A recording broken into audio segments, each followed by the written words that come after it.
Hey, the name's Cruel. That's King Rob Rule, and welcome to my Monster Hunter Portable 3rd review. This one's been a long time in the making, sorry it took so long. For those unaware, this was the video that I promised for reaching 1,000 subscribers, but that happened some time ago. With university, work, and other life commitments, I haven't really had as much time for making videos, especially videos like this. But without further ado, let us get into the history of this wonderful title.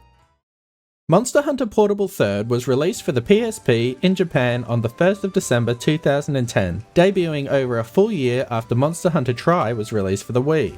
As far as sales goes, Monster Hunter Portable 3rd is by far the most successful Monster Hunter game in Japan. In the first week, over 2 million copies were sold. By the second, it was 3 million, and once it reached the fourth month, over 4 million had been sold. To put things in perspective, Monster Hunter Rise sold less than 2 million in Japan after its first month, and we all know how wildly popular that game has been. Now, that's nothing to laugh at whatsoever for Rise's success, but considering Portable 3rd had sold around half of Rise's worldwide sales in a year, at just 4 months, in just Japan, is simply astounding. Following the success of the PSP game, a HD release of the game was made available for the PlayStation 3 on August 5, 2011. Despite the game's massive success, the game was never localized for release outside of Japan. Due to this, only a select few Monster Hunter fans outside of Japan know of its existence, and due to the language barrier, even fewer have experienced it. I played the game through emulation via the PSP version.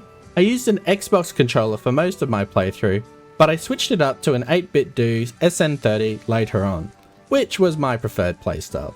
You will notice that the image quality is quite clear, but this will be more representative of the HD version for PS3, as I'm using a HD filter. The image quality for the PSP will be more akin to this. One of the benefits to emulation is that you can map the right stick on your chosen controller to the D-pad. This is extremely beneficial since camera controls are mapped to the D-pad by default and cannot be changed in-game. For old school hunters, this is nothing new. And for you guys, I am truly sorry you had to deal with the infamous claw grip. It was a truly atrocious piece of game design. However, I believe the Vita also allows you to map the D-pad to its right stick as well, so there is that. I have also read that the HD version for PS3 allows for camera control with the right analog stick. So if you are deciding to try the game in some form or the other, I hope this information serves to help you make an informed decision. This is usually the section of the review where I talk about the story. The story for Monster Hunter Portable 3rd, how do I put this? It's pretty much non-existent. You are a hunter that hunts. The end. And for most of us, that's enough. But for those that appreciated that little something more that was presented in the 3rd generation games, you're gonna be missing out a little here. There is one driving force that you have to work towards though, and that is the threat of Zenogre. By now, I imagine most of you know this guy, but perhaps you didn't know which game he debuted in.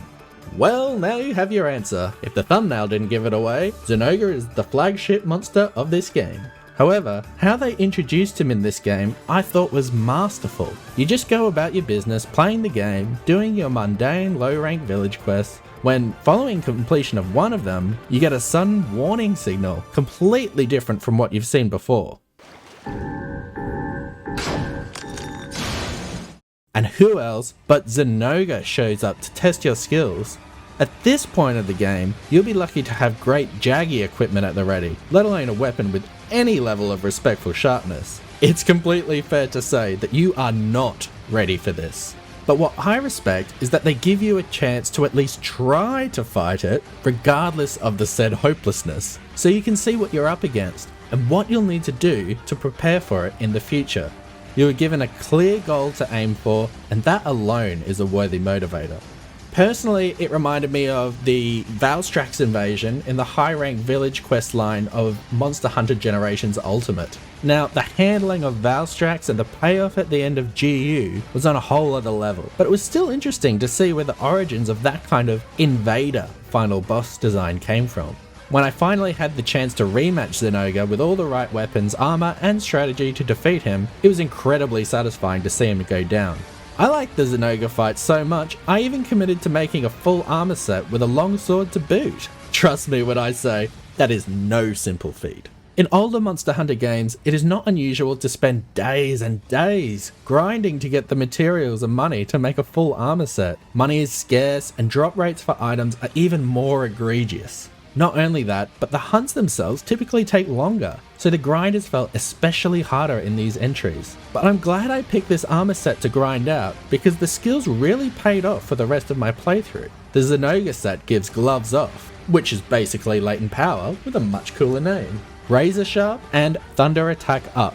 This doesn't sound like much in newer titles, but in the old games, skills like Razor Sharp and literally anything that can increase your attack or affinity in some small way are incredibly valuable. But enough said about that. The final thing I want to mention about the game's story are the cameo appearances of the 3rd gen characters during the credits sequence. It was such an awesome experience to see some familiar faces from 3U, like Cha-Cha, the Mocha Sweetheart, and the Chief's son, to name a few. It was an awesome tribute. I think anyone who has played another 3rd gen entry will appreciate this little show at the end, due to how beloved the characters in those games were, especially considering the lack of beloved characters in this entry. Now, I may have outed the game by calling out its lack of interesting characters and non-existent story, but by no means does this game lack character. Yukumo Village, your central hub between quests, is bursting to the brim with personality. It has a very, very strong Japanese theme going on, but not just from a visual standpoint, but from an audio perspective as well. From the village presentation, to the music played in the background, to the fashion of the NPCs, the Japanese art direction unapologetically shines through. One of the core parts of Yukumo way of life is the hot springs. There are hot springs just outside the departing zone of the village quest, but where things get really interesting is the hub area. This is where you yourself can enter the hot springs. And it's not just for fun like it is in the Iceborne hub area. No, in this game, the hot springs serve as your way of boosting health and stamina before quests. And to get additional skills, you consume a drink from this cat afterwards. This is the only game in the series that I'm aware of where you don't do some form of eating to gain your buffs. In my view, I did find it convenient not having to worry about which foods to consume to get the effects I wanted. The drinks do have some RNG to them, but at least it's kept simple so you aren't questioning whether or not you have done the right thing. Upgrading the drinks in hot springs is really straightforward as well. As you progress in the game, the cat just outside the hot spring will alert you that a hot spring or drink quest is available to complete. The only thing is, they are hub level quests, so the monsters have higher HP pools than the village. This was manageable for most of my playthrough, but towards the end there was one where they asked me to hunt 3 Nagakugas consecutively, and I just didn't even bother with that. Yukumo also features a farm where players can multiply items passively between quests. Players of Freedom Unite will feel right at home here, and there have even been some quality of life improvements to make trips to the farm less time consuming. For example, the fishing zone only requires you to lift up a net for your fish rewards, instead of having to individually fish one at a time, like back in Freedom Unite. There are also some neat minigames available, such as the giant barbecue spit, which allows you to cook 10 steaks at once. The insect tree, where you time your jump onto a seesaw, allowing your hide palicos to scoop up some bugs, and the minecart, which also uses your hide palicos to go mining for you, which is more RNG based. The rest of the farm is basically identical to Freedom Unite and can be upgraded with points, the same as FU as well. So players from previous games will feel right at home, and players from newer games will still have some nice quality of life improvements to ease the farming experience. When it comes to the moment-to-moment gameplay of Monster Hunter Portable 3rd, it's all very straightforward Monster Hunter. You accept quests at a certain level, and as you complete key quests, you'll unlock the next rank. Same as it's always been. However, as per usual, there are a few things that make this entry unique. I'm going to break this up into 3 chunks: general gameplay, weapons, and maps. As for general gameplay, palicos make a return to aid you in your hunts. But what's the big deal about this, you ask? Palicos have always been in Monster Hunter. Well, actually, in other Generation 3 entries, palicos were removed in favour for the Shakalas, Cha-Cha, and Kayamba. And the first 2 mainline entries didn't even have palico companions at all. So for those who can't get enough of the feline companions in Monster Hunter, you'll be pleased with their inclusion in this entry. Something else I noticed during my playthrough was how much tighter the hitboxes were compared to previous generations. This made the more intimidating fights like Diablos and Tigrex to be far more approachable, at least compared to the hitboxes in Freedom Unite. You can start to see Capcom really starting to polish the series here and develop it into a more honed and streamlined experience. However, one complaint with my playthrough was that I found many of the quests to be quite repetitive and felt like filler. I swear for over 3 ranks I was fighting Azeroth and Bulldrome over and over just across different maps. Now these weren't necessarily required to progress, but it still felt like padding. But as long as you're not taking the completionist approach like I did, you should be fine. Now let's get into the weapons of the game. If you're familiar with the modern games at the time of publishing this video, nearly all the weapons you know are featured in the game, bar the Charge Blade and the Insect Glaive, which weren't introduced until 4th gen. And what's more is that they're all available from the get-go. This is a big deal because in Monster Hunter Tri, certain conditions had to be fulfilled to unlock certain weapon types, and some were left out altogether. During my playthrough, I used Switch Axe, Longsword, Hammer, Lance, and Bow. From my experience, I felt like the Longsword was the most overpowered weapon in this game, and that was mainly due to the quickness of the weapon and the mobility of the Fade Slash.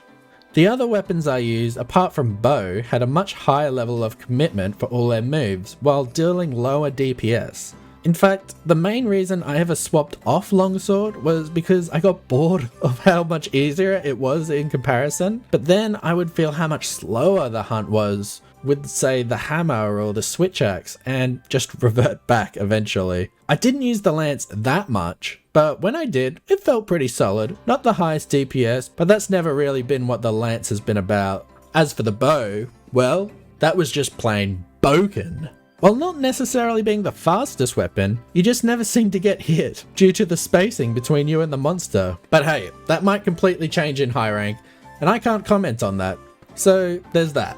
Now, let's talk about maps. If you're familiar with other 3rd generation games, you'll be familiar with most of the maps here, and if you played Monster Hunter Rise, they will feel eerily similar. That's because many of the maps in Rise, like Sandy Plains and the Flooded Forest, were direct inspirations from these locations. However, the Flooded Forest has been reworked to accommodate the lack of water combat in this entry. To my dismay. Many will be happy about this, but I thought that really added to the identity and the atmosphere of the map. Monster Hunter Portable 3rd also features one brand new map, which is Misty Peaks. It is just absolutely stunning to behold, and the music just straight up slaps, especially in combat. Remember that banger from the intro? Yeah, that's Misty Peaks, baby. It's a shame Rise didn't take this map as well. It would fit perfectly into Kamuro's Japanese theme. But hey, there's always a chance for Sunbreak. Seeing as though I've already covered one of the other 3rd generation games in a previous review, there's some overlap when it comes to my favourite monsters in this game. For example, in my Monster Hunter 3 Ultimate review, I already talked about my love for Giganux, who makes an appearance here again. And I've already gushed about Zenoga, so we'll skip over him too. However, there are a couple of monsters that have extremely unique mechanics that I would love to talk about. First up is Nibblesnuff. Now, I had already previously encountered this monster back in GU, but I really feel like this entry taught me how to do the fight properly. I think GU assumed you had knowledge of the monster prior to the fight. Anyway, at first glance, Nibblesnuff just seems like an annoying fat sand whale, but the mechanics to this fight are like no other in the series. For example, when he starts chasing you around with his mouth open, he will dive towards you when you are close in an attempt to swallow you up. However, you can plant a barrel bomb on the ground, bait him into doing this, and he will swallow the barrel bomb, leading to it exploding inside of him. This leads to him being vulnerable for a time. Now, the average hunter in this scenario may think this is simply a chance to attack while he is down, but for those who look a little closer, you can actually enter a sequence where you fish him out of the sand for an even longer punishment window. It's just absolutely insane and one of my favourite fights in the series. And that says something because I had to grind him for the longest time to get his rare drop for the Nibblesnuff bow. Now the next monster I want to talk about is Duramboros, and again, this monster is in a class of its own. There's just nothing else like it. Well, mechanically at least. This guy is one hulking beast with a ton of health, but don't let that fool you. Despite how he looks, he can freaking move. But he's not just mobile, he can fly. No, I'm not joking. In a fashion that only Monster Hunter can pull off, This tank uses his tail to spin himself round and around like a spinning top, and then uses that momentum to fling himself into the air and crash down upon you. If you're aggressive enough, you can sneak past his spinning tail in the early phase of it and attack his legs, causing him to lose balance and become vulnerable to attack. Another fun fact is that when you break his tail, you can actually mine off it. Again, another extremely unique monster that only Capcom could come up with. Finally, I'd like to talk about Agnactor. He's a fire element leviathan that just oozes coolness. While he's not technically the final boss of the game, he's kind of like that last big challenge you have to face before the final village boss. And I think he's perfect for that reason. He's a combination of many of the tough fights in the game up to that point, kind of like a final exam. His tail whip attack is almost identical to Royal Ludroth's. His wild diving in and out of sight is like Nibblesnarf. And his radical beam prompts you to get up close and aggressive, just like in the Duramboros fight. I'm not sure if anyone else perceived the fight this way, but I definitely picked up on it through all the little animation cues that match those fights I mentioned. As for the final boss fight of Village, Jen Moran was a little bit of a letdown. I will admit that I let myself get hyped up because I watched a Super Rad video where he absolutely gushed about Jen Moran and how that was the highlight of 3rd gen for him. I was so excited to fight this guy, and it just ended up being the slowest, most tedious fight in the game. I will admit the part at the end with the Dragonator was pretty cool, but I'd say it was still probably one of the lowest points of the game for me. Plus the sandboat fight just felt so incredibly forced. There was zero preparation or build-up for that kind of fight to come up into the game. So it felt pretty arbitrary for me. I don't know, maybe it's because I played it single player, but I just didn't really feel this fight at all. I imagine playing with a group of friends and coordinating your attacks would be way more fun, but playing solo, this was just Zora Magdaros all over again. Sorry Jen Moran fans. Obviously, there are more monsters featured in high rank, but I didn't play through the hub portion of the game, so I won't be commenting on them. But with that being said, and having played through the village portion of the game, I will give my recommendation. Personally, I feel like this game is the perfect balance of quality of life advancements from Gen 1 and 2 and 3rd generation feel. But what do I mean by that? Well, 3rd generation brought some great monsters, but some features like water combat and a restricted weapon roster left a bitter taste in many fans' mouths. The great thing about Monster Hunter Portable 3rd is you get to experience the great fights of the game with access to all weapon types from the get-go. However, my opinion is that the water traversal added a lot of character and charm to 3rd generation, with maps like Deserted Island and especially Flooded Forest feeling incomplete without the water exploration. The water mechanics are often heavily criticised, but like I mentioned in my 3U review, I honestly feel like it adds a whole other level of depth and atmosphere to the world of Monster Hunter. Sure, the combat underwater is not completely desirable, but the immersion of exploring underwater is something I absolutely recommend experiencing. So, in short, if you want to experience 3rd generation of Monster Hunter, but don't want to deal with water combat, absolutely go for Portable 3rd. However, if you want to go all out and have a taste of everything 3rd gen has to offer, maybe try out Monster Hunter 3 Ultimate instead. I'll leave a link to my review for that game so you can decide for yourself what appeals to you more. But with everything being said here, if I'm completely honest, I just really prefer to be playing Monster Hunter Rise. Don't get me wrong, Portable 3rd is a great game and completely worthy of playing, especially if you're interested in discovering Monster Hunter's roots. But the series has come such a long way in how fun it is to control your character and pull off amazing stunts. For the style of game Portable 3rd is trying to be, that is, straight to the point, fast-paced Monster Hunter game for the portable market, Monster Hunter Rise is just better in every conceivable way. But hey, I'm just a guy on the internet with an opinion. You don't have to take my word for it. Give the game a shot for yourself. So there you have it. That was my review for Monster Hunter Portable 3rd. I hope you enjoyed it, and I hope you were perhaps inspired to try it or maybe even revisit it. And for those of you who have tried the 3rd generation game of Monster Hunter, let us know in the comments below. Which one should you try?